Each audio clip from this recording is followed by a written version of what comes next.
안녕하세요. 원영섭 변호사입니다. 오늘은 건설소송에서 법원 감정인의 중요성에 대해서 설명을 좀 드리고자 합니다. 많은 분들이 건설소송을 한번 하고 나면, 경험을 하면 그때 깨닫게 됩니다. 이 법원 감정인이 정말 중요한 존재였구나, 이런 생각을 하게 되세요. 건설소송의 대부분은 그 건설 현장에 가서 하자보수 공사비가 얼만지, 추가 공사비가 얼만지, 지체상금이라고 하면 어느 정도 이제 가상의 지체 일수가 발생하는지, 이 모든 것들을 실제로 기술자인 감정인이 하게 됩니다. 많은 분들은 이제 흔히 원고 변호사, 피고 변호사, 판사 이렇게 있는 재판 구조에 굉장히 익숙하실 거예요. 아마 대부분은 그러실 겁니다. 그런데 이 건설소송만큼은 원고, 피고, 판사 그리고 그 법원 감정인이라는 분들이 중요한 이런 기술적인 판단을 하게 돼요. 기술적인 판단을 하는데, 그게 예를 들어 어떤 문짝이 떨어졌는데 그 문짝이 떨어진 거에 대한 보수공사비가 얼마냐, 이런 걸 그러면 산정하려면 판사님이 이걸 하실 수는 없잖아요. 그러면 원고 피고가 주장하는 일방적인 주장을 그냥 가져갈 수는 없는 거지 않습니까? 그래서 법원에서 이게 쟁점이 될 때 그 내용을 그 제3자한테, 객관적이라고 볼 수 있는 제3자 감정인한테 위탁을 합니다. 이거를 한번 공정하게 산정해 보세요. 근데 그 공정하게 산정해 본다는 게 단순히 이제 하자냐 아니냐에 대한 판명, 추가 공사냐 아니냐에 대한 판명, 그리고 그 금액에 대한 산정, 원인 분석, 이런 굉장히 복합적인 부분을 많이 다루게 돼요. 그러니까 법원 감정인을 어떻게 선정하고 법원 감정인을 어떻게 관리하느냐가 어찌 보면 건설소송의 전반의 승패를 좌우하게 됩니다. 그런데 그 선정 절차는 당연히 법원에서 공정하게 선정을 하려고 합니다. 추첨을 일단은 하는 거죠. 그래서 한 명을 추천할 수도 있고, 법원에서, 그리고 한 3명을 추천해서 그 중에 이제 그 원피고의 의견을 물어가지고 이 3명 중에 누구로 하는 게 가장 좋겠느냐고 물어서 선택하는 경우가 있습니다. 근데 결국에는 약간 추첨식으로 선정을 하기 때문에 누가 원래 법원 감정인이 될지에 대해서는 알 수가 없어요. 하지만 만약에 아주 그 건설소송을 많이 해본 변호사라고 한다면, 그리고 그런 감정인들을 많이 감정 의뢰를 하고 사건을 진행해 본 변호사가 있다 그러면, 우연히 추천돼 가지고 온 홍길동이라는 감정인, 우연히 추천돼 가지고 온 김갑동이라는 감정인, 이분들이 어느 정도 이제 합리적이고 성실하게 감정을 할 수 있는 분인지에 대한 사전 지식이 있게 됩니다. 건설소송이나 건설소송과 같은 유사한 소송을 굉장히 많이 해봐야 돼요.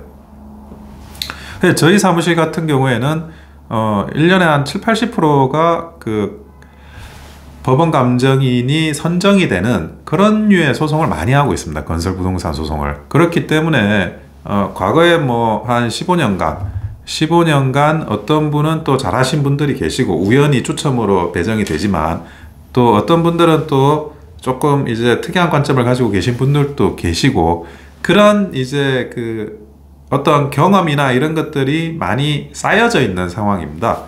그러면 이제 정말 크게 실수하시지 않으시고 공정하게 하실 수 있는 분, 이 여러 감정인 풀에서 그런 분들을 이제 어느 정도는 이제 가늠해서 알 수 있게 되는 거죠.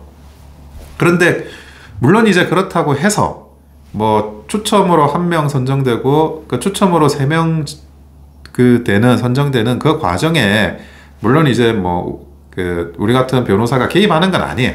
일단은 법원에서 누군가가 추첨으로 배정이 되면 적어도 그분이 과거에 어떤 감정을 했을까라고 알 수 있는 그런 가능성이 그동안 한 오랫동안 소송을 해왔기 때문에 어느 정도 알게 되는 겁니다.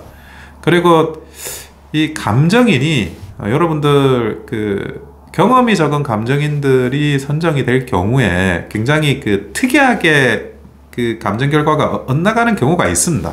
또 그렇게 엇나갈 때 그러면 그것은 일반적인 경우보다 많이 엇나간 거다. 이런 식으로 또 의견 개진을 해서 뭐 감정인을 뭐 교체를 한다든지 이런 이제 일도 아주 드물게 또 할 수 있어야 되거든요. 그래서 그런 부분들이 굉장히 감정인의 중요성만큼 감정인을 선정하고 감정 업무를 관리하는 변호사의 업무가 너무나 이제 중요해지는 거죠. 그래서 저희 같은 경우에는 이제 뭐 감정인과 관련해서 워낙 사건을 많이 하니까 또 많은 감정인들을 이렇게 뭐 실제로 겪게 되고요. 그리고 이 감정인들도 이 감정인들은 어떤 자격이 있냐고 하면 보통은 이제 기술사 자격이 있는 분들입니다. 이 기술사 자격이 있는 분들이 법원에 뭐 예를 들어 중앙지방법원이라든지 동부지방법원이라든지 아니면 뭐 부산의 법원이라든지 이런데 등록을 하시고는 이제 거기서 추첨으로 있는 그 추첨 시스템에서 배정을 받으시는 건데 그분들이 잘해야지 또 그 풀에 계속 또 남아 계실 수가 있으세요. 그래서 공정하게 잘하시는 분들은 계속 좀 오랫동안 남아 계시고 해당 법원에, 그러니까 그 감정인 풀단에, 그리고 경력이 조금 일천한 와중에 조금 이렇게 약간 좀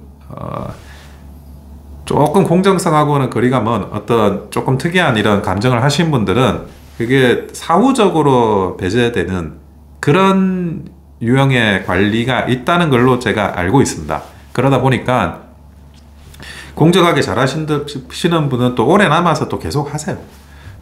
그래서 다시 한번 말씀드리는데, 여러분들이 건설소송을 만약 마음먹었다 그러면 감정인이 하는 감정 업무가 이 건설소송에서 절대적으로 중요하고, 이 건설소송에서 감정인의 감정 업무를 어느 정도 이렇게 관리할 수 있는 그런 변호사 사무실이 절대적으로 필요하다. 이런 말씀을 꼭 드립니다. 소송의 승패를 거의 좌우하다시피 합니다.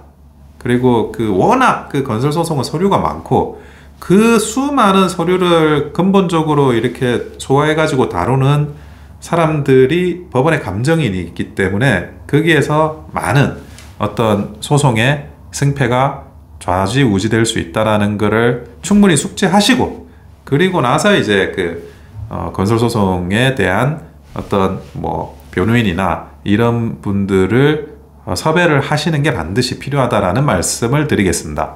이상 건설소송에서 법원 감정인의 중요성에 대해서 설명드렸습니다. 원영석 변호사였습니다. 좋아요와 구독은 큰 힘이 됩니다. 감사합니다.